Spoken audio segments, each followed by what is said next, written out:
जय गुरु जी। गुरु जी नमस्ते।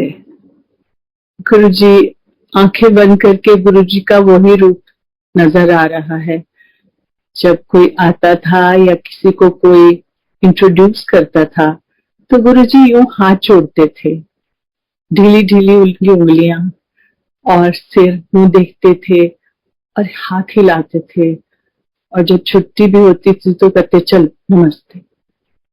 गुरु जी नमस्ते। ये देखिए, ये जो काला चोला है, जो स्टैंड पे एक फोटो है, इसमें भी गुरु जी के हाथ ऐसे हैं, तो वो नमस्ते होती थी। गुरु जी प्रणाम। आपके चरणों की खुशबू सर माथे। गुरु जी के इस प्लेटफॉर्म का बहुत बहुत धन्यवाद। बड़ी कृपा, इसलिए कि सत्संग शेयर करने का जो आनंद है वो बहुत ही सुखद है, सजीला है, कुछ गीला भी है। क्योंकि ये एक ऐसा समय होता है जब हम गुरु जी के साथ बिताए हुए वो दिन, वो क्षण, वो शामें, वो रातें, वो सफर, वो बातें, वो छूना, वो सब ऐसा लगता है एक बार फिर से जी रहे हैं। सो ये एक बहुत ही नया, बहुत अनोखी अनुभूति है, बहुत ही दुर्लभ अनुभूति है जो सत्संग शेयर करने से मिलती है।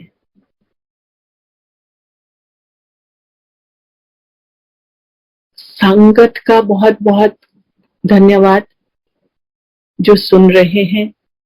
मैं नहीं जानती किसे कैसा लगेगा, क्या कह पाऊंगी, क्योंकि फिर ये होता है संगत जी कि एक ही बात को चाहे 10 बार भी कहा जाए। बहुत सी संगत बोलती है कि उनको मैसेज मिल रहे हैं, उनको तो मिलते ही हैं, लेकिन जो बता रहा है, जो शेयर कर रहा है, जो अपने अनुभव बांट रहा है, उसको हर बार वो गुरु जी का चेहरा, गुरु जी के इशारे, गुरु जी की बात, या वो जो इंसिडेंट, अब तो हम सत्संग ही बोलते हैं हर चीज को, उसकी अलग अलग इंटरप्रिटेशन, उसकी अलग अलग व्याख्या, उसकी अलग अलग अनुभूति हर बार खुलकर आती है। यानी एक ही बात है, एक ही फूल है, लेकिन आप देखें तो उसके पंखुड़ी की अलग अलग आभा। आप उसे अलग कोण से देखें तो आपको अलग मिलेगा। वही गुरु जी के साथ का समय है।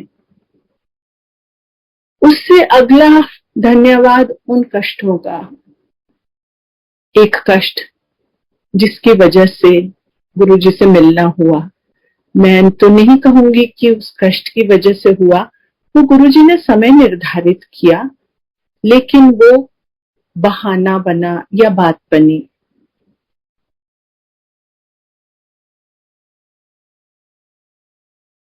मेरे हस्बैंड को उस साल हार्ट अटैक हुआ था और मेरे ऑफिस के कोई लोग आए, दिवाली का दिन था। तो उन्होंने कहा कि ऐसे ऐसे आप मैम इनके साथ, वसीम साहब के साथ आप मंदिर जाएं, ऐसे गुरुजी हैं।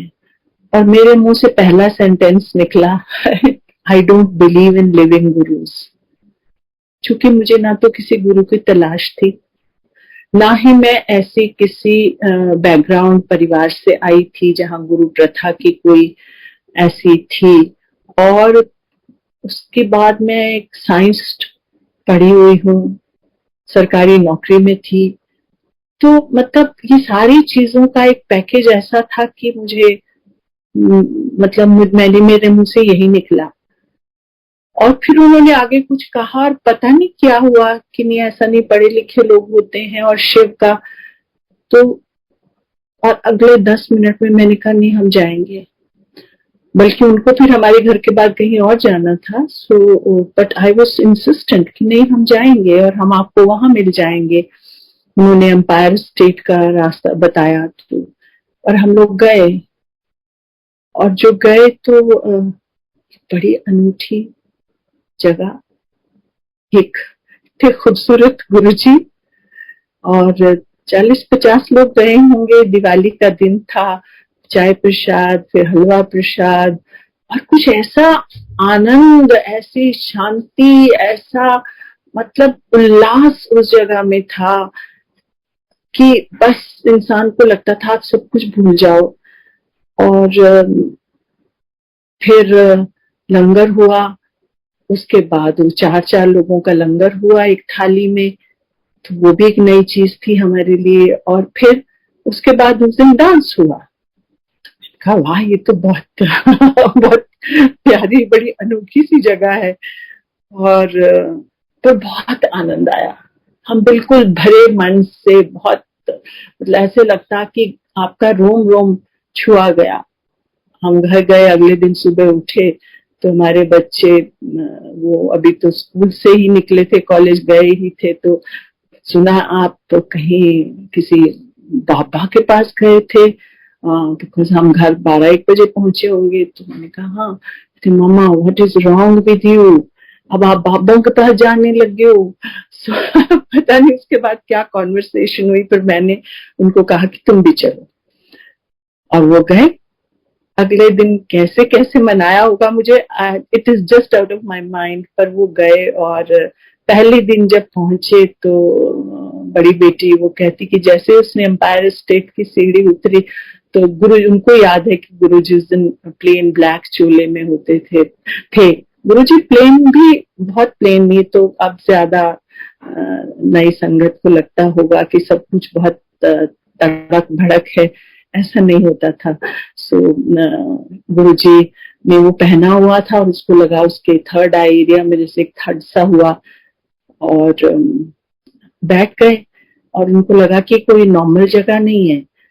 और जब छुट्टी होने लगी तो गुरुजी ने, बड़ी वाली ने इको ऑनर्स ज्वाइन किया था, उसको इको का कोई सवाल पूछा इंग्लिश में, और छोटी ने स्टैट्स ऑनर्स का किया था तो उसको स्टैट्स का सवाल पूछा।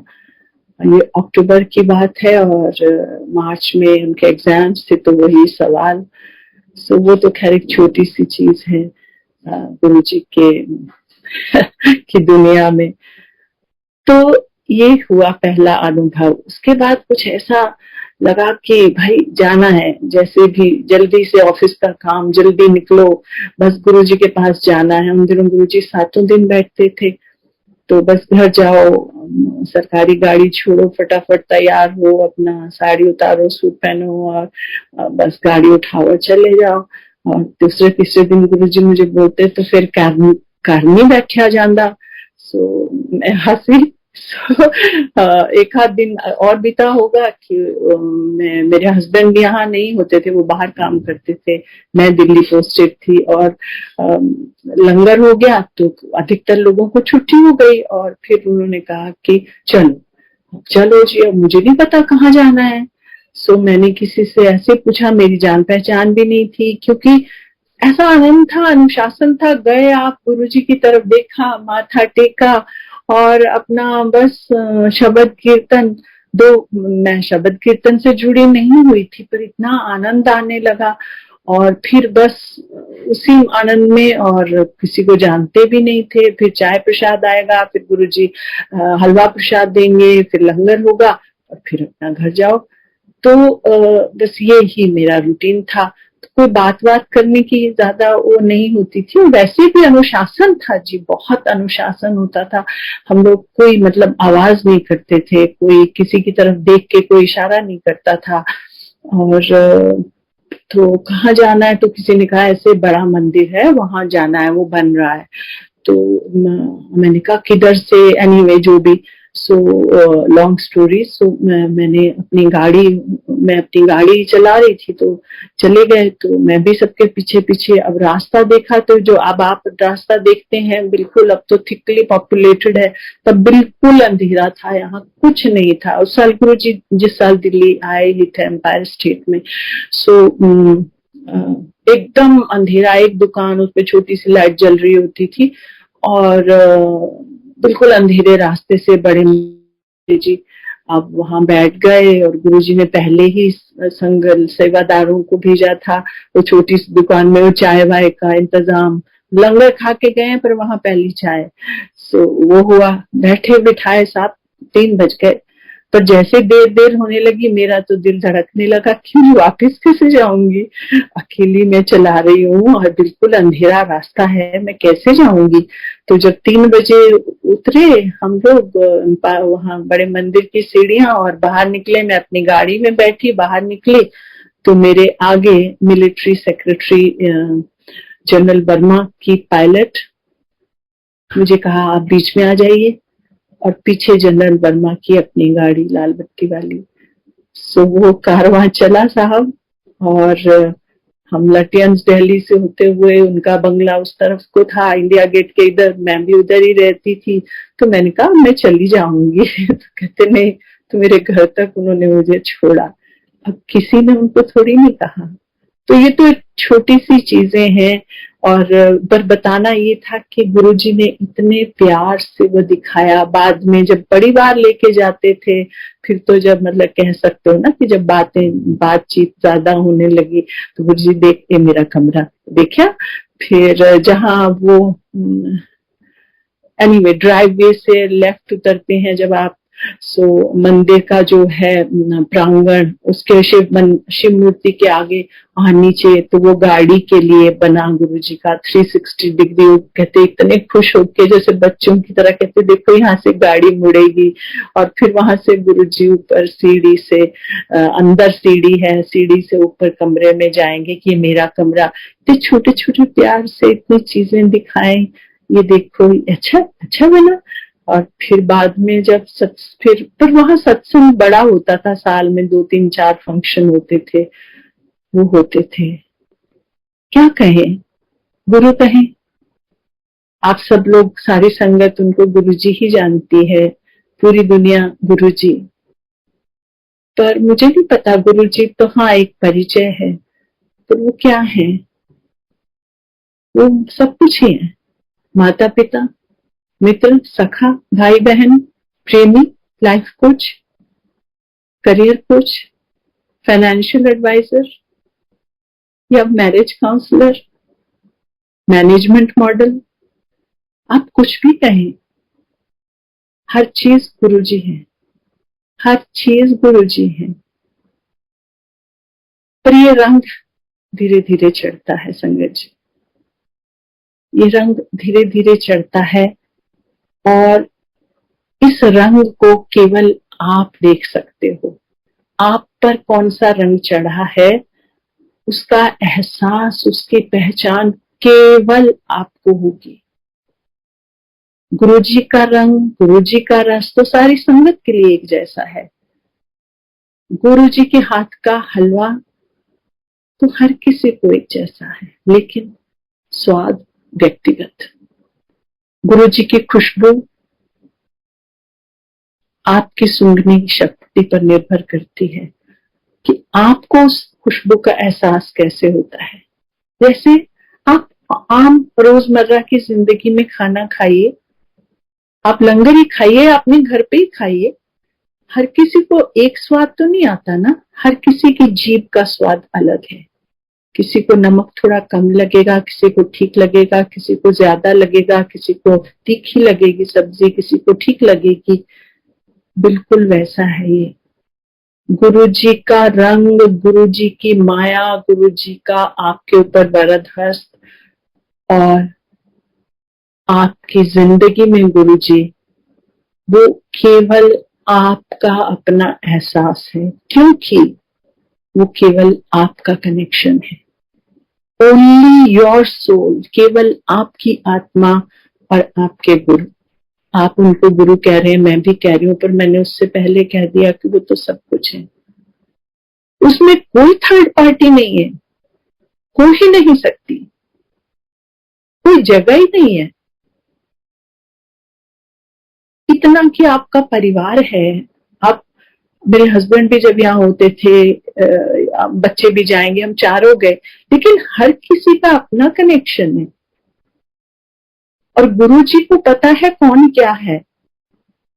एक बार की बात है कि मेरे हस्बैंड जा रहे थे बाहर, उन्होंने छुट्टी ली, जैसे कि गुरु जी में जा रहे हैं, अच्छा चल जा, तो मेरी तरफ बोले क्या, मैं गुरु जी की तरफ देखी तो जिससे मैं थोड़ा सीधी बात करती थी, मुझे नहीं पता था ये सब गुरुओं से कैसे बात की जाती है या उनसे नजर नहीं मिलाई जाती, तो मैं तो देखती थी, सीधी बात करती थी।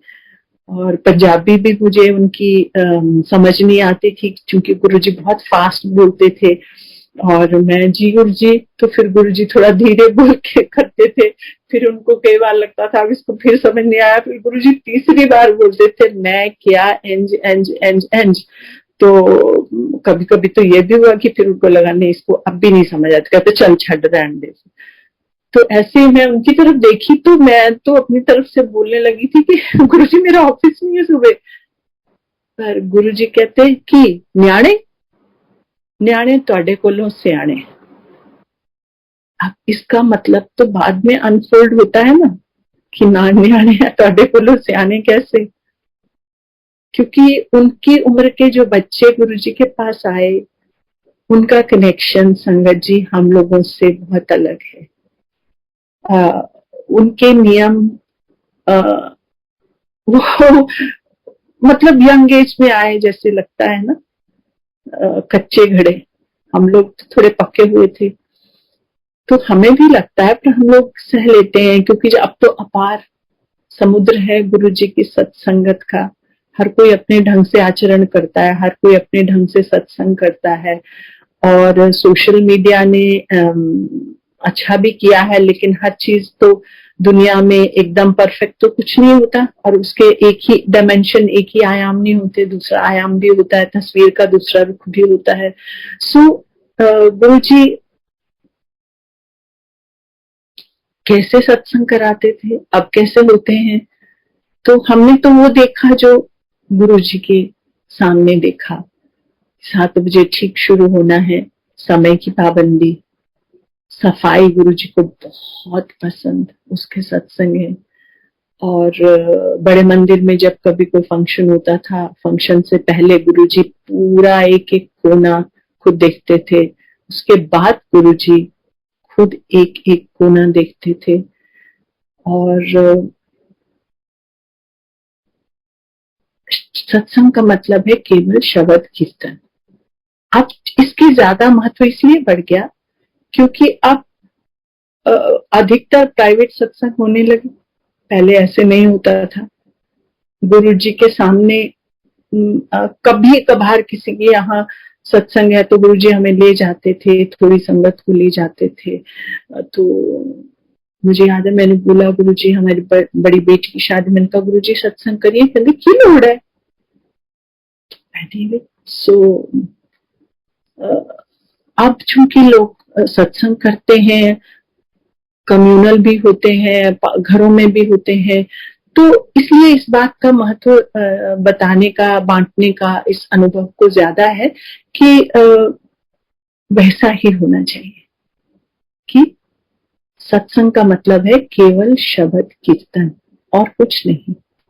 और शब्द कीर्तन, शब्द आप जाने तो वो तो किस किस के लिखे हुए हैं, किन महान हस्तियों के लिखे हुए हैं वो शब्द, और एक एक शब्द में उसका राग भी निश्चित है। देखिए मैंने गुरबानी नहीं पढ़ी है, पर मुझे इतना पता है कि वो कौन से राग में, जो क्लासिकल म्यूजिक में राग होते हैं, कौन सा शब्द किस राग में गाया जाना है, पहले उसका लेखक कौन है।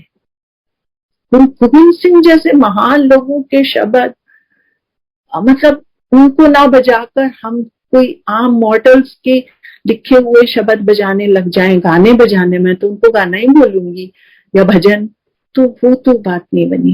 और गुरु जी ऐसा कभी होने नहीं दे उनके। और दूसरी चीज की वो किस ऑर्डर में बजने हैं गुरु जी। हाँ, मैं कहना भूल गई, गुरु जी बहुत बड़े साइकोलॉजिस्ट, हर चीज के पीछे साइकोलॉजी। सो किस ऑर्डर में वो बजने हैं ये गुरुजी तय करते थे कि पहला कौन होगा और चौथा कौन होगा और 10वां कौन होगा, क्योंकि उसका भी एक सिस्टम है। और उसके बीच में और कुछ नहीं।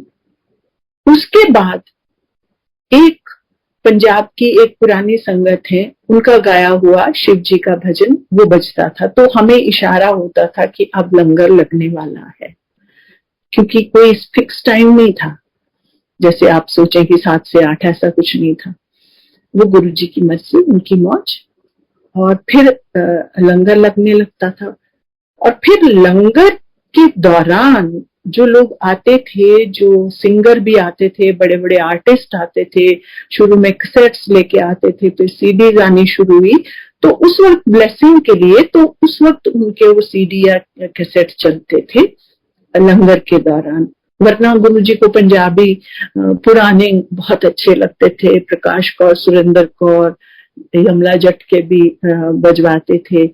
और नुसरत फतेह अली खान गुरु जी को बहुत अच्छे, उनके पास सुना है बहुत बड़ा कलेक्शन रहा। सो वो होता था और फंक्शंस पे डांस भी होता था। और गुरु जी मतलब आप साइकोलॉजी देखिए कि पहले आपने पूरा ध्यान लगाया, पहले अपने बर्तन को मांजा।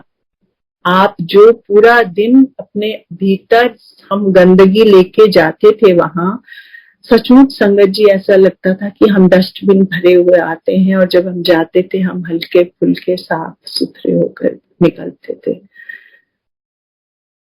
तो उसके बाद आनंद हुआ, उसके बाद लंगर हुआ, और उसके बाद छोटी मोटी बात हुई, या उसके बाद अधिकतर को छुट्टी हो गई, 10-15 लोग रह गए, तो कभी बड़े मंदिर, कभी वहीं। और ठीक 12 बजेंगे अगर, तो इशारा हो जाएगा, तो जोशी आंटी हलवा बनाएंगी आटे का बड़ा अच्छा। फिर एक बड़ी प्लेटों में, जो नॉर्मल अपने घरों की प्लेटें, उसमें 4 चम्मच 4 तरफ, और 4 लोग, फिर हम उसमें वो हलवा खाएंगे। कभी दोबारा दोबारा चाय बनेगी। तो ये सब चलता था, इतनी मस्ती, इतना आनंद, सचमुच का स्वर्ग था संगत जी। वो एक अलग दुनिया, वो एक अलग समा, जो अब कहाँ हमारी जिंदगी में आएगा वैसा। हाँ, गुरुजी हैं, ये बहुत बड़ी चीज है। पहली बात कि उन्होंने अपनी शरण में लिया, क्योंकि अब लगता है कि अब तो कि वो बात है ना, जैसे जे तू ना फड़दा साडी बाह असा रुल जाना सी, तो हम तो सचमुच रुल गए होते। सो गुरु जी की किस किस चीज को कहें, क्योंकि आपकी जिंदगी का, आपकी आपकी जिंदगी मतलब कुल जिंदगी, आपका फिजिकल जिंदगी, आपकी इमोशनल हालत, आपकी पारिवारिक जिंदगी, आपकी सरकारी जिंदगी, कोई चीज गुरु जी से अछूती नहीं रही। आप क्या पहन रहे हो, गुरु जी उस पर भी कमेंट करते थे और बोलते थे। जैसे मुझे कहा कि यूं देखते थे, मैं कभी बहुत जल्दी में हूं तो मैं साड़ी वही पहन के आ गई, सो गुरुजी ऊपर से नीचे तक क्यों देखेंगे। फिर 2-3-4 साल बाद कभी फिर पहनी होगी, तो फिर देखा उन्होंने, तो मैं समझी नहीं। तो शरीर छोड़ने से 2 साल पहले शायद उन्होंने फिर देखा, तो आज साड़ी पा के आई है, तो सूट पाया कर। सो यू नो, मेरे हस्बैंड, एक बार मैं उनको वो लंबे कुर्ते और पजामा फैब इंडिया का, मैंने कहा आप ये पहन लो ना, तो उन्होंने पहना गए, तो गुरु जी कहते बड़ा बढ़िया अंकल तू एकता तू होर लेके दे। सो मतलब ये भी उनको, कपड़े का भी उनको पता कि हमने क्या पहनना है, गाड़ी कौन सी खरीदनी है, और so it's a different world. ऐसा नहीं कि जैसे गुरु आश्रम अक्सर आप सोचें कि वहां सिर्फ धार्मिक बातें होंगी या वहां सिर्फ अध्यात्म की बात होगी, वो नहीं। गुरु जी का बताने का, उनका रास्ता दिखाने का इतना अनोखा तरीका था। उन्होंने जो जो भी सिखाया अध्यात्म के बारे में भी, वो भी इतने सरल, इतने सिंपल ढंग से बताया। वो भी शब्दों में नहीं बताया, कभी इशारे से, कभी ऐसे बोल के, कभी सत्संग है उसमें फिर शिक्षा मिली तो आदमी भूलता नहीं है ना, तो कि बच्चा भी समझ जाए, इतने सरल ढंग से उन्होंने बताया। जैसे आप देखें,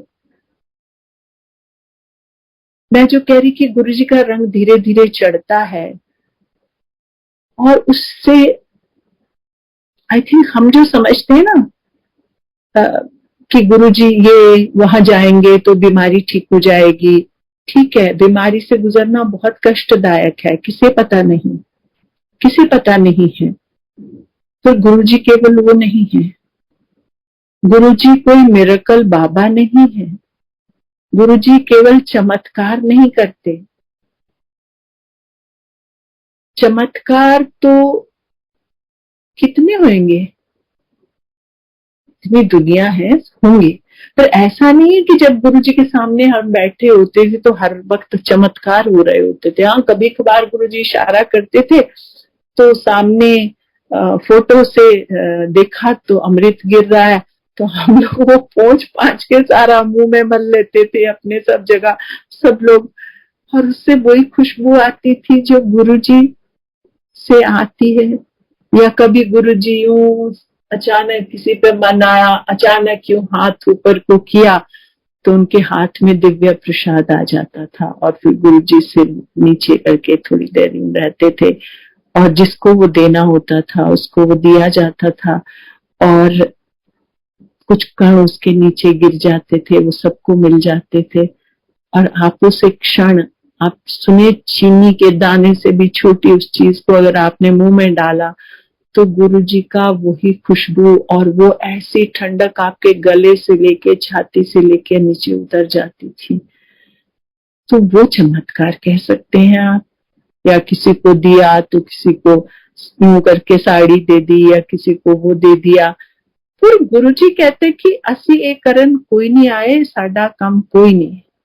और गुरुजी अक्सर ये भी कहते थे कि असली चीज तो कोई मांगता ही नहीं है, हम सब मांगते ही तो है ना संगत जी। पर वो शायद शुरुआत है। हर कोई, अधिकतर मैं कहूंगी, लोग मांगने ही जाते हैं, हर कोई कष्ट में जाता है। दुनिया में बड़े कष्ट हैं और बढ़ रहे हैं। जैसे गुरुजी कहते थे कि अगे टाइम बड़ा माड़ा आ रहा है, अगे टाइम बड़ा माड़ा आ रहा है, टामे टामे दीवा जलेगा। मैं इतनी बार सुना पर मेरे से पूछा नहीं गया कि गुरुजी टामे टामे का मतलब क्यों दीवा जलेगा। सो मतलब कष्ट तो बढ़ते ही जा रहे हैं। तो इसमें से आपने अपनी नैया को पार मांझी तो गुरुजी है ना, बस आशा है, आस्था है, और वो जिंदगी में बहुत बड़ी चीज है। आशा और आस्था इंसान को कहीं भी ले जा सकती है। पर असल में गुरुजी ये चाहते हैं कि आप अपने आप को बदलें, अपने भीतर को बदलें। जैसे गुरुजी कहते थे कि जब तुम मेरे पास आते हो एक गंदे बर्तन की तरह होते हो, मैं तुम्हें पहले अंदर से मांजता हूँ फिर बाहर से चमकाता हूँ। तो असली चीज तो वो है संगत जी। आज हमारी एक बीमारी ठीक खराब हो गई, ठीक चलिए, कल को कुछ और होना है। ये तो गृहस्थ है और ये मानव शरीर है, इसमें किसको कष्ट नहीं हुआ, इसमें सबको कष्ट हुआ। और इसमें गुरुजी को इतना कष्ट हुआ, इतना कष्ट हुआ कि मैं क्या बताऊं। गुरुजी को बहुत तकलीफ होती थी कमरे में, कभी जब अकेले ऐसे छाती में जोर जोर से हाथ मलते थे, है आंटी कोई गुरु वास्ते भी प्रार्थना करो, हर कोई अपना मंगन आता है, आप अपना अपने वास्ते मंगन आंदा है। सो पूछा नहीं गया कि गुरुजी आपके लिए किससे प्रार्थना करें। कष्ट होता था उनको। बीच में गुरुजी वो मलवाते थे कौड़तुंबा, एक फल होता है राजस्थान में, वो जंगली सा बहुत कड़वा होता है, और बोरियों की बोरियां आती थी और वो मला जाता था, और वो इतना कड़वा, संगत जी जिनको पता होगा उनको पता ही होगा, पर जिनको नहीं पता उनको बताती हूँ कि आप उस एक कमरे में मरे तो ऐसा लगता था पूरा कमरा कड़वाहट से भर गया। तो गुरुजी वो मिलवाते थे और बातें करते रहते थे, और आपकी जीभ में, आपकी हर चीज में वो कड़वाहट आ जाती थी। तो ऐसा याद है, ऐसे एक दिन बड़े बड़े मंदिर में, वहां वैसे तो जैसे मैंने कहा सत्संग होता नहीं था, फंक्शन ही होते थे साल में, न्यू ईयर हो गया, गुरपुरब हो गया, गुरुजी का बर्थडे हो गया, शिवरात्रि हो गई वगैरह, तो वैसे जाते थे, तो नॉन संगत डेज पे वहां जाते थे और बुलाते थे गुरुजी थोड़े लोगों को। तो वो मल के और वो सब हो गया, तो शाम तक 7-8 लोग हो गए, हम 9-10। तो गुरुजी मेरे को बोलते, आंटी कारकुक है ना? मैं कहा जो गुरुजी, तो चल फिर तू लंगर मंगा। तो फॉर्चुनेटली उस दिन मेरे हस्बैंड शहर में थे, तो मैंने उनको फोन किया, तो मैंने कहा ऐसे ऐसे गुरुजी बोल रहे हैं। कहते अरे गुरुजी खाएंगे तो फिर वो क्यों बनाएगी? तो not that he knew how to cook, so मतलब उन्होंने शुरू किया। पहले तो उनको चाय भी नहीं आती थी और मैं बिजी भी होती थी, तो फ्रेंड्स आएंगे तो कभी नॉनवेज बनाएंगे, ऐसे शुरू किया उन्होंने। तो उस दिन जी उन्होंने कहा चलो मैं बनाता हूँ, तो लंगर बनाया और आ गए जी बड़े मंदिर। तो 8-10 लोग थे, नीचे बैठ गए सब, और जहाँ शिव मूर्ति है उसके आगे समझ लीजिए एक छोटा सा सेमी सर्कल बना लीजिए लिया, गुरुजी भी बैठ गए शिव मूर्ति के उधर, उस तरफ को गुरुजी की पीठ थी, हम उनके आसपास, और सबने हमने बैठ के वहां लंगर खाया। तो गुरुजी बोलते, अंकल लंगर का बड़ा स्वाद बनाया। आप बताइए। सो ये आप वो सोचे ना उनको कैसे पता लगा। ये बहुत छोटी छोटी चीजें हैं। गुरुजी आपका पास्ट, आपका प्रेजेंट और आपका फ्यूचर सब जानते हैं। आपके साथ क्या हो रहा है, इसके कितने सत्संग है कि उनको सब पता, आपके ऑफिस में क्या हुआ है सब पता। मुझे तो इसका इशारा ऐसे दिया कि जैसे मैंने एम्पायर स्टेट की सीढ़ियां उतरनी, और तो कुछ कभी मूड में तो आ जाओ, आओ जी, कभी ऑफिस के डेजिग्नेशन से बुलाएंगे, या कभी उन्होंने नाम रखे होते, कभी लव मैरिज बोलेंगे, तो ऐसे करके। तो उससे मुझे समझ में आने लगा कि मतलब जो मेरे दिमाग में चल रहा है गुरुजी बता रहे हैं कि वो मुझे पता है। सो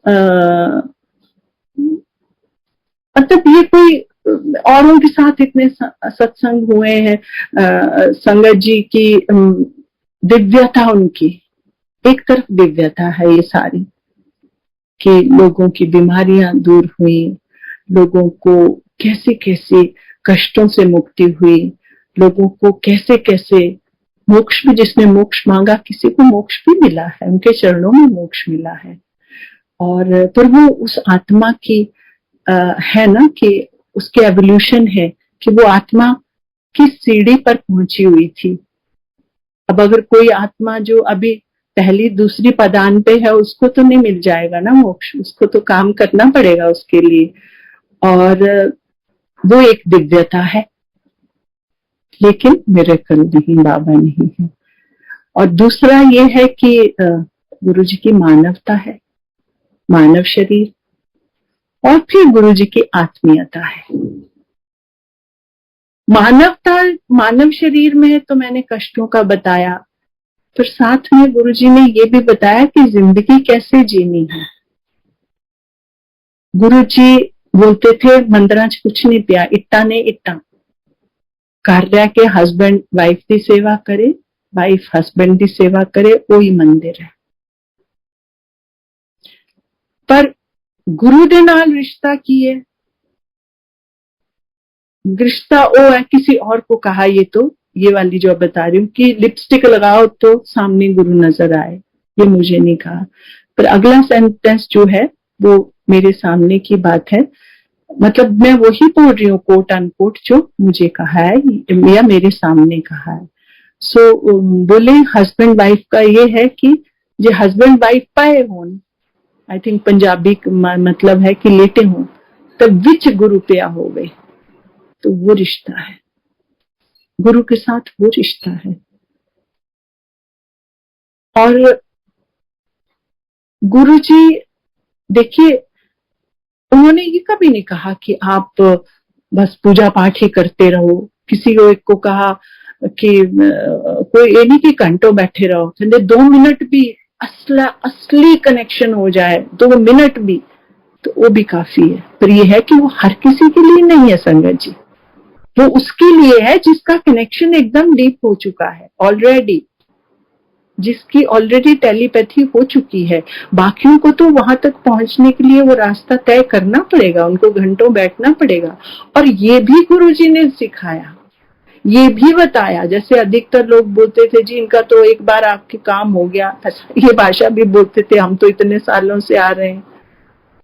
तो ये तो वही बात है ना जी, जैसे जब गुरु नानक देव जी ने लैना जी को गद्दी दे दी, तो औरों ने कहा ना बाला मर्दाना इतने समय से थे, या उनके बेटे श्रीचंद जी, या ये कि भाई हम ये आप बताओ कि आप अभी आए हो और आपको तो उन्होंने गुरु बना दिया, हम तो इतने सालों से हैं। पर वो पूरी साखी है। मेरा मतलब ये कहने का कि अवधि से कुछ नहीं होता, ड्यूरेशन से कुछ नहीं होता, होता है आपके कनेक्शन से और आपके अपने अंदर आपकी आत्मा ने कितनी ऊंचाई हासिल की हुई है। पर जिंदगी जीने के लिए गुरुजी ने हमेशा कहा कि प्रैक्टिकल हो। उन्होंने he was always very happy, आप अपने ऑफिस में अच्छे से काम करो, आप अपनी गृहस्थ को अच्छे से चलाओ, आप अपने अच्छे से कपड़े पहनो, अच्छे से वो करो, अच्छी गाड़ी में बैठो, लेकिन ऑनेस्टी भी गुरुजी ने बहुत मानी। एक बार कोई ऐसे थे जिनका बड़े उन दिनों अखबारों में आ रहा था कि बहुत अखबारों में आ रहा था कि जी ये मतलब जो भी था रिश्वत वगैरह का। तो एक दिन हमने देखा बड़े ही मंदिर में वो भी है वहां पे, तो हम सब लोग कुछ बड़े थोड़ा ऑफेंड से हो गए कि इनका क्या मतलब है यहाँ आने का, ये क्यों है यहाँ आए हुए। तो किसी ने पूछ भी लिया जाके, गुरुजी ये क्यों आपकी संगत में, कहते इन्हां नूं तुहाडे कोलों ज्यादा जरूरत है, इन्हां नूं तुहाडे कोलों ज्यादा जरूरत है। मतलब जो इंसान डिसऑनेस्ट है उसको ऑनेस्ट करना तो गुरुजी का काम है ना। मतलब ट्रांसफॉर्मेशन, मतलब भीतरी परिवर्तन, मतलब मानसिक परिवर्तन, मतलब व्यवहार का परिवर्तन, मतलब आचरण का परिवर्तन, लोभ मोह छोड़ना। और लोभ मोह सिर्फ पैसे का नहीं, गुरुजी ने ये तरीके सिखाए कि आपको कैसे अटैचमेंट छोड़नी है। अच्छे से रहो लेकिन अटैचमेंट नहीं होनी है। जैसे गुरुजी खुद लिटरली संगत जी कमल की तरह, हम सब लोग तो कीचड़ और गुरुजी हमारे बीच। अधिकतर गुरु लोग तो हाथ नहीं लगाने देते महापुरुष अपने शरीर को, क्योंकि उनकी शक्ति का ह्रास होता है।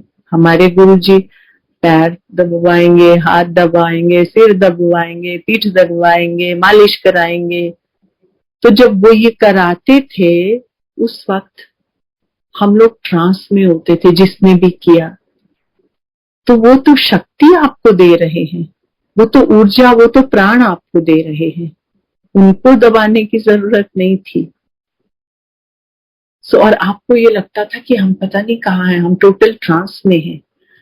गुरु जी का देने का अपना तरीका, मेरा मतलब वो सब उस कीचड़ में रहते हुए भी उन्होंने कैसे अपने आप को अलग रखा, और मोह निर्मोह नहीं, अभी है, दिल खुश हुआ, अपने कपड़े उतारे, चले तू ले ले, अपने जूते उतारे तो चलिए ले ले। उनको स्पोर्ट्स शू बड़े पसंद थे, उनको बहुत अच्छी चीजें बड़ी पसंद थी, एकदम उतारे और तू ले ले। मतलब अच्छा भी है लेकिन मोह नहीं है।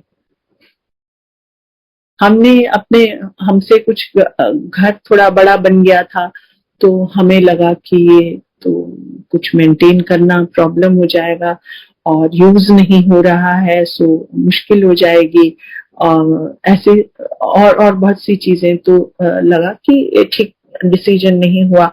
अब उसको हमें लगा कि अब इसको बेच देना चाहिए and we should move into a smaller place. अब बहुत दुविधा मेरे मन में, क्योंकि ऐसा लगा था कि गुरुजी ने ही वो इशारा किया कि तुम यहाँ रहो। गुरुजी के मंदिर में ही वो मैसेज में किसी संगत ने दिया था और हमने वहां प्लॉट लेके घर बनाया। जब वो हुआ तो अब वो जब बेचने की बारी आई और वो ना बिके, तो मन में हुआ कि हो सकता है गुरुजी ना चाहते हो, कहीं गलती तो नहीं हो रही है। तो बहुत मैंने कहा गुरुजी आप बताएं, आप रास्ता। तो एक सत्संग हुआ, उसमें एक संगत मिली और उन्होंने इतने विस्तार से, पता नहीं क्यों, घर की बात बताई कि कैसे एक दूसरे शहर, चंडीगढ़ की बात है, कि कैसे उनसे ढूंढवा के घर कितने रिजेक्ट करवाए और बाद में कैसे खरीदवाया। और उन्होंने एक सेंटेंस बोला कि गुरुजी बोलते थे कि सोने के लिए कमरा तो एक चाहिए, लोग इतने बड़े बड़े घर बना लेते हैं। और मुझे अपना मैसेज मिल गया कि मतलब जो मैं सोच रही थी कि गुरुजी को अच्छा नहीं लग रहा है या गुरुजी नहीं चाहते बेचना, क्योंकि तो ये शायद गलत हो रहा है। वो मैसेज आया कि गुरुजी इतने इतने बड़े घर बना लेते हैं, सोना तो एक ही कमरे में। मतलब ये है कि कई बार ऐसा भी होता है संगत जी कि आपको वो कैच भी करना है। एंटीना आपका इतना शार्प होना चाहिए या उस तरफ को डायरेक्टेड होना चाहिए कि आप उस मैसेज को कैच कर सकें। बहुत बार ये होता है कि हम वो मैसेज कैच भी नहीं कर पाते। जैसे अंकल को फिर उन्होंने, मेरे हस्बैंड को उन्होंने कहा एक दो बार कि नहीं तो अंकल चल झट तू थे आजा। मैंने कहा हम थोड़ी ना सोचते थे ऐसा हो जाएगा हमारे साथ। तो उन्होंने कहा अरे अभी तो टाइम है, अभी बुढ़ापे में आएंगे, गुरुजी के पास ही बैठे रहा करेंगे और ये करेंगे वो करेंगे, ऐसा थोड़ी होगा कि हमारे साथ ये हो जाएगा। कभी भी नहीं सोचा था। आए वो गुरुजी 2007 में चले गए, 9 में I had a very serious accident और उसके बाद में ही had to shift here. Anyway, हर बाकी वो भी ये बताते हैं कि हर चीज का एक समय है संगत जी, हमें पेशेंस रखनी होती है। मुश्किल होता है कष्टों से गुजरना, कोई आसान तो नहीं होता, लेकिन शक्ति वो देते हैं। और शायद उन कष्टों के का ही शुक्रिया कि आपको लगता है कि वो समझ आती है आपको। जब वो मेरा एक्सीडेंट हुआ, सिर में चोट लगी थी, बहुत तकलीफ होती थी, अभी भी I am still getting heeled, उनकी कृपा है। तो बहुत घबराहट भी होती थी। उस समय धीरे धीरे समझ में आया कि गुरुजी वो जो कौड़तुंबा मलवाते थे या और कष्ट होते थे उनको, वो जो दिखवाते थे, तो उसका अर्थ ये था कि मैं इतनी बड़ी आत्मा, मैं इतना महापुरुष, मुझे, मेरे शरीर को ये कष्ट है और मैं सह रहा हूं, तो क्या चीज है। तो आपका मन, आप में उस कष्ट को सहने की शक्ति आ जाती है। कष्ट तो है, उनको आपको ही काटना है, आपके कर्म है तो उसमें से आप ही को गुजरना है। गुरु आपको शक्ति देते हैं कि आप उसमें से गुजरें। छोटी, और हम ये सोचे कि गुरुजी देख नहीं रहे, कर नहीं रहे, ऐसा कैसे हो सकता है? ऐसा तो हो ही नहीं सकता ना। गुरुजी तो इतनी छोटी छोटी चीज पे, मैं बताऊं आपको, ध्यान देते हैं कि मंदिर में बैठी हूँ मैं, एक बार याद है मुझे, सोमवार का दिन था और मुझे लगा कि सत्संग होना चाहिए, अचानक लगा कि चलो सत्संग कर लो। मैंने कहा ठीक है गुरुजी, सत्संग कर लेते हैं, तो क्या बनेगा? तो ऐसा लगा कि गुरुजी कह रहे हैं कि राजमा। तो मैं कहूँ कि गुरुजी, ये मेरे मन की, मेरे दिमाग की सोच है कि सचमुच आप कह रहे हैं? तो मैं इस सवाल में रही और घर चली गई। तो मैंने कहा ठीक है, राजमा हो गए, सब्जी क्या बनेंगे गुरुजी? तो एनीवे, जब घर चली गई तो जिन जिन को इनवाइट भेजा, तो उनमें से एक आंटी का मुझे फोन आता है। वो कहती है, आंटी मेरा मन कर रहा है कि मैं कोई सेवा करूं, आप प्लीज मुझे सेवा दीजिए, तो मैं राजमा बना के ले आऊं। और आप इसे कोइंसिडेंस कह सकते हैं कि भाई ये कोइंसिडेंस है, पर एक बार होता है ना, दो बार होता है, हर बार ऐसे नहीं होता। तो गुरुजी, और गुरुजी कहा करते थे कि ਇੱਥੇ कोई कोइंसिडेंस नहीं ਹੁੰਦਾ, ਤੇ हर चीज दे पीछे मेरी बड़ी शक्ति लगती है। और कई बार ऐसा भी होगा कि आपको उसका मतलब समझ नहीं आएगा। हमारी बेटी बाहर है तो उसके यहाँ सत्संग कुछ समय रेगुलर होता था। तो एक बार क्या हुआ कि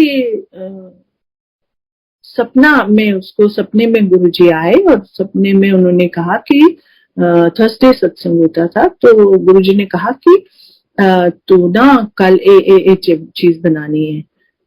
सो वो सपने में, और गुरुजी उसके किचन में खड़े दिखाई दिए उसे।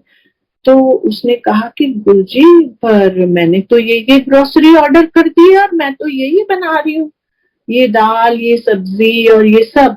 तो वो कहते कि नहीं, तो ए नहीं तो ए बनाना है। तो उसने सुबह उठ के फिर वो ग्रोसरी कैंसिल करी, चेंज करी, और तूने 70 परांठे बनाने हैं। अब वहां ये था कि RSVP है, तो 70 लोगों की तो यस थी। अब वो बोले कि गुरुजी 70 लोगों की यस है तो 70 परांठे से कैसे होगा? और कुछ लोग डायरेक्ट ऑफिस से आते हैं तो 2 से ज्यादा भी खा लेते हैं, और इंडियन खाना तो हर कोई अपने यहाँ रोज बना नहीं रहा होता है, तो ज्यादा भी खा लेते हैं। तो कहते नहीं, तो 70 परांठे बनाने हैं। वो सुबह उठी, उसने ग्रोसरी चेंज की, दाल चेंज करी, सब्जी चेंज करी, और उसके बाद उसने 70 पराठे बनाए। अब संगत जी, हुआ ये कि ऐसा कभी नहीं हुआ कि RSVP 70 लोग बोले, क्योंकि गर्मियों में लोग घूमने जाते हैं तो ज्यादा यहाँ की संगत भी चली जाती है, इंडिया से जो जाते हैं। तो एनीवे, सो वो घर के लोग मिला के 35 लोग हुए और 70 पराठे पूरे हुए। तो मतलब इतनी छोटी छोटी चीज भी अगर गुरुजी आपकी परवाह करते हैं, जैसे मैंने बताया, कुर्ता पजामा या साड़ी सूट या राजमा या ये, और दूसरी तरफ वो आपको ये दर्शन भी देते हैं कि कैसे सोचना है, हस्बैंड वाइफ को कैसे बिहेव करना है, और इंसान को कष्ट। तो और ये भी दिखाते हैं कि एक समय में वो एक से ज्यादा जगह होते हैं। वो कैसे, आप ऑफिस में क्या बोल रहे हो वो उनको पता है। सो आप क्या कहेंगे? ईश्वर कहेंगे। आपके ईश्वर ने ऐसा आज तक आपके साथ किया, जिनको आप ईश्वर आज से पहले मानते थे? माफ करिए, मैं बहुत बड़ी बात कहने की हिमाकत कर रही हूँ। आज हम समझ रहे हैं, आज हम समझ रहे हैं कि ये इतने सारे आयाम हैं। ये तो कुछ मतलब बिल्कुल मैंने सूक्ष्म करके बता दिए। क्यों? क्योंकि गुरु ने सिखाया। इसीलिए तो शायद कहते हैं कि गुरु, गुरु मतलब गुरु, जो अंधेरे से उजाले की ओर ले जाए। गुरु की बड़ी महिमा है भारतीय साहित्य में, भारतीय दर्शन में, धार्मिक ग्रंथों में, पुराणों में। सबके गुरु हुए हैं, कृष्ण जी के संदीपनी गुरु, सबके गुरु। लेकिन ऐसे गुरु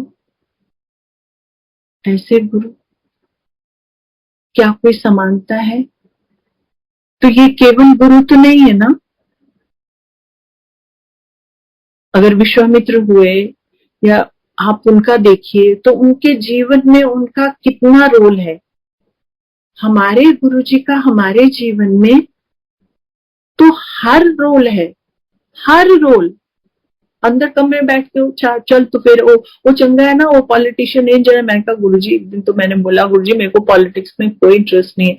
तो गुरुजी कहते चल तो फिर अपने मंत्री की गल तक करना। तो मतलब उनको हर चीज पता।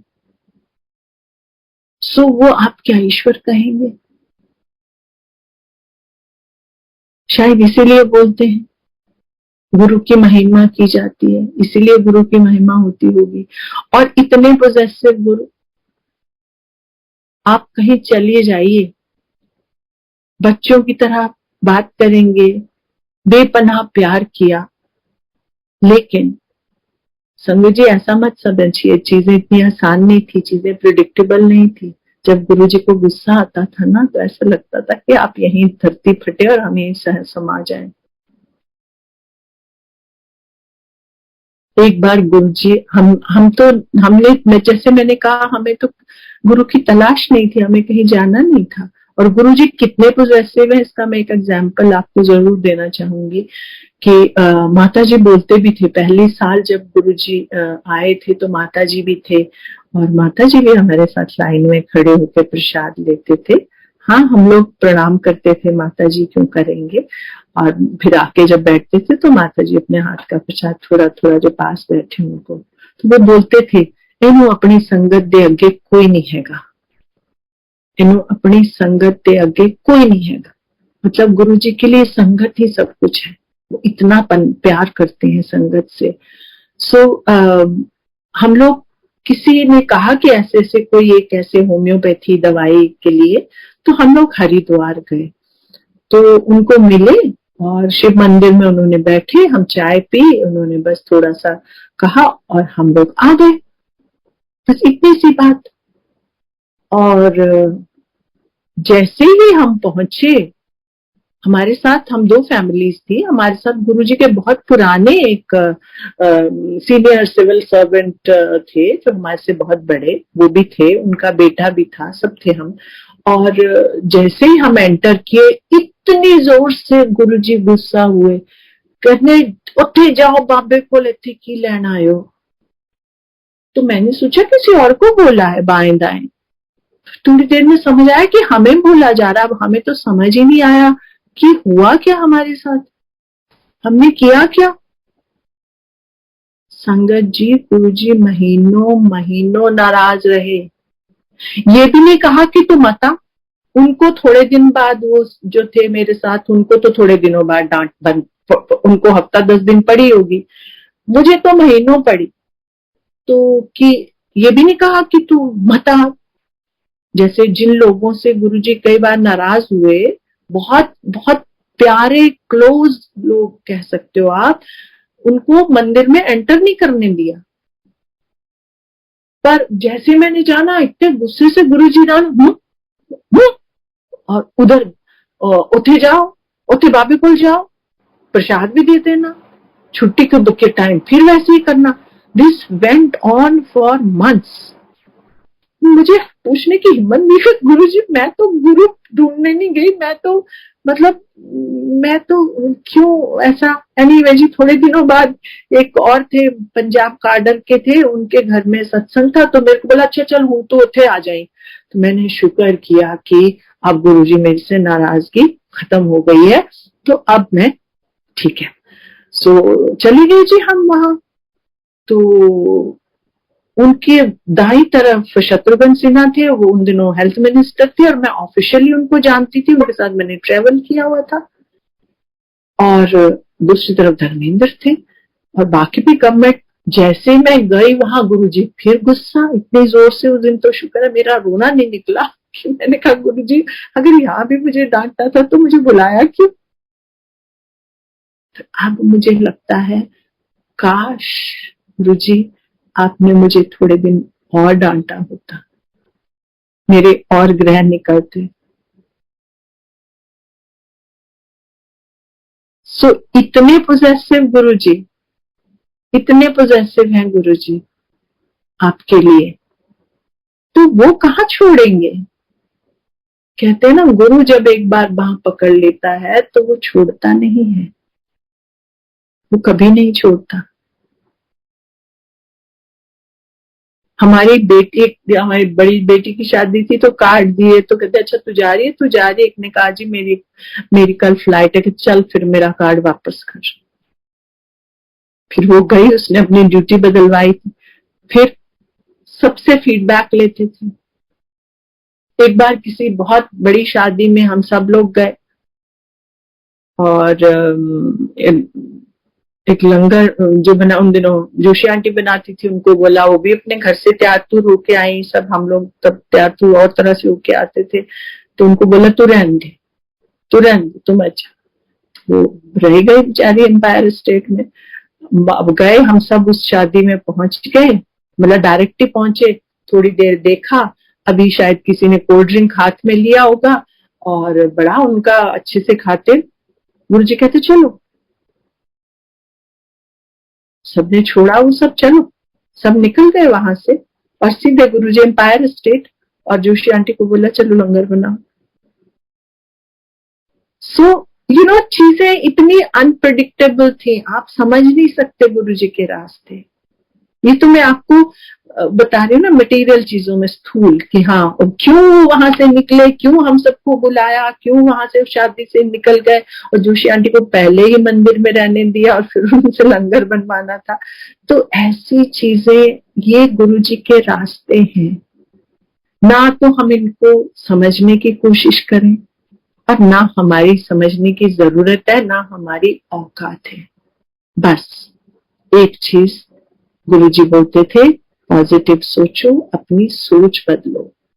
और गुरुजी सबसे बड़ी चीज बोलते थे, रब को लो डरो नहीं, रब नु प्यार करो। उनको केवल आपके प्यार की जरूरत है, उनको और कुछ नहीं आपसे चाहिए। आप पॉजिटिव सोचें, प्रैक्टिकल रहें, अपने घर में पति पत्नी एक दूसरे की सेवा करें, हो सके तो किसी की मदद करें। कहते थे किसी की मदद करो, किसी का भला करो, ना कर सको तो बुरा ना करो। ये छोटी छोटी चीजें, बहुत सी चीजें गुरुजी ने बोली, जो जैसे मैंने कहा अंकल को बोला अंकल हुणे थे आजा, नहीं आए। ऐसी बहुत सी चीजें जो नहीं समझ में आई। और बहुत सी संगत ऐसे थी कि जिन्होंने, गुरुजी ने कहा दिन है तो उन्होंने कहा दिन है, गुरुजी ने कहा दिन में भी, गुरुजी ने कह दिया रात है तो उन्होंने कहा हाँ रात है। पर जैसे मैंने कहा ये तो समय लगता है संगत जी, जैसे प्याज के छिलके हैं ना, तो उसका अंदर से रूप उतारते जाइए तो अंदर अलग रूप दिखता है, बाहर अलग है। यहाँ उल्टा है, उनका रंग परत दर परत, परत दर परत, परत दर परत आप पर चढ़ता है। प्यार से चढ़ाया उन्होंने, और चढ़ता है जब आप कष्टों से गुजरते हैं। जितने कष्टों से आप गुजरते हैं उतनी गहराई से आप गुरुजी से जुड़ते हैं, उतनी गहराई से आपको समझ में आता है कि निर्मोही कैसे होना है। लगता था ना गुरुजी इनको बड़ा प्यार करते हैं, एकदम पास है। गुरुजी बोलते ये सब तो पीछे बैठे हुए है ना, मैंने वो सब तो चंगा है। और गुरुजी के लिए सब बराबर। गुरुजी के संगत में आपको हर धर्म का, हर जाति का, हर तबके का, हर प्रांत का, हर भाषा बोलने वाला सत्संगी मिल जाएगा। ये तब भी ऐसा होता था, ये तब भी ऐसे ही होता था। हाँ, ये बोलते थे उस समय लोग कि यहाँ तो बड़े बड़े लोग आते हैं, छोटों को तो आने नहीं देते, ये नहीं। एक बार किसी ने कहा तो गुरुजी ने कहा कि देखो, जो अगर एक डीसी जो है ना डिस्ट्रिक्ट का, अगर वो समझ जाएगा तो पूरे डिस्ट्रिक्ट का भला हो जाएगा। किसी और ने पूछ दिया एक बार कि गुरुजी आप तो औरतों से ज्यादा पांव दबाते हैं, ये करते हैं वो करते हैं। तो गुरुजी बोले कि कहते अगर मर्द होता है ना तो पहले सबसे पहले अपने लिए मांगता है, मेरी प्रमोशन हो जाए या मेरा बिजनेस चल जाए, मेरा ये हो जाए। औरत होगी ना, वो पहले फैमिली के लिए मांगेगी, हस्बैंड के लिए मांगेगी, बच्चों के लिए मांगेगी, और फिर कहीं बाद में अपने लिए मांगेगी। लेकिन असल चीज तो ये है कि वहां पहुंचे हम जहां हमें मांगने की जरूरत हो या ना हो, लेकिन मांगने की सुध ना हो। जब हम गुरु के सामने खड़े हों तो हमें ये सुध ही ना हो कि हमने कुछ मांगना है। हम तो सिर्फ उनके दर्शन कर रहे हैं, हम तो उनका प्यार पा रहे हैं। मांगने की फिर सुध नहीं है आपको। वैसे भी अधिकतर लोग बोलते हैं गुरु जी के सामने जाके ना, जब घर से सोचते थे ये बोलेंगे, वहां जाके एकदम एकदम ब्लैंक हो जाते थे। एक बार की बात है, मेरे हस्बैंड आए, शायद छुट्टी थी उस दिन, जब वो आए 5-1 बजे आ गए, तो ट्रैवल करके आए थे। तो मैंने कहा चलो, लालच होता था, मैंने कहा चले मंदिर चले, तो कहते चलो। तो हम चले गए। तो हम जैसे ही वहां पहुंचे और प्रणाम किया, गुरु जी कहते कदों आया? तो कहते, इन्होंने कहा गुरुजी कल आया। मतलब आए तो वो 2 घंटा पहले, फिर बोला कल आया। कहते अच्छा कल आया। तो गुरु जी के सामने इंसान मतलब क्या से क्या बोलने लग जाता था। असल असल सुख तो ये है संगत जी, जब वो चेहरा सामने हो, वो नूर सामने हो, तो मांगने की सुध कहाँ। क्यों? अब तो उनको पता है ना, जब उनको आपकी हर चीज पता है, जब उनको पता है कि कौन आपके जीवन में कब आएगा, क्यों आएगा, क्या होगा, कब कहाँ कैसे ठीक होगा, तभी होगा। फिर मांगने की ना तो जरूरत है ना सुध है, क्योंकि आपके कहने से कुछ होना नहीं है। आप इतना कर सकते हैं कि आप अपने आप को पॉजिटिव करें, अपने आप को शुद्ध करें, और उससे हम अपने कर्म अच्छे करें और पुराने कर्म काटें। अगर हम वो करेंगे तो गुरु को हमारे लिए कम काम करना पड़ेगा। गुरु को हमारे लिए कम काम करना पड़ेगा तो गुरु को अपने ऊपर वो कष्ट कम लेने पड़ेंगे। जो गुरु जी का मैंने बताया कि उनको इतनी तकलीफें होती थी, तो जब वो किसी का कष्ट लेते थे तो कभी वो ब्लड वॉमिट करते थे, कभी उनको तकलीफ ज्यादा हो जाती थी। तो वो कष्ट जो किसी का कर्म है, अगर उसने नहीं काटे तो गुरु काट रहा है, तो गुरु को कष्ट तो होगा ना। तो अगर हम चाहते हैं कि हम गुरु की सेवा करें, तो हम अपने आचरण को शुद्ध करें, प्यार करें सबसे। और गुरु जी बोलते थे कि अपने वास्ते मंगन तो पहले होरा दा सोच करो, फिर आप मांगो। अगर अपनी बेटी का मांगना है तो पहले दूसरों की बेटी के लिए प्रार्थना करो, फिर अपने बच्चों की अपने आप हो जाती है।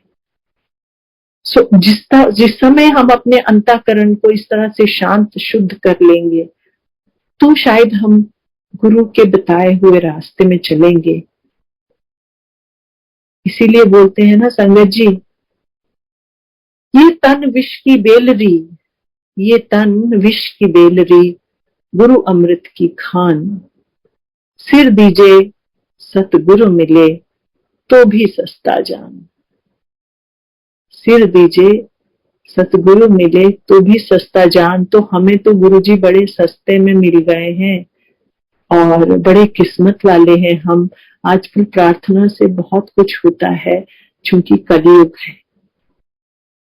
इसलिए संगत जी, गुरु जी ने बार बार कहा आगे समय बहुत खराब आ रहा, माड़े आ रहे हैं, तो हम एक दूसरे के लिए प्यार बांटे, एक दूसरे के कष्ट कम कर सके।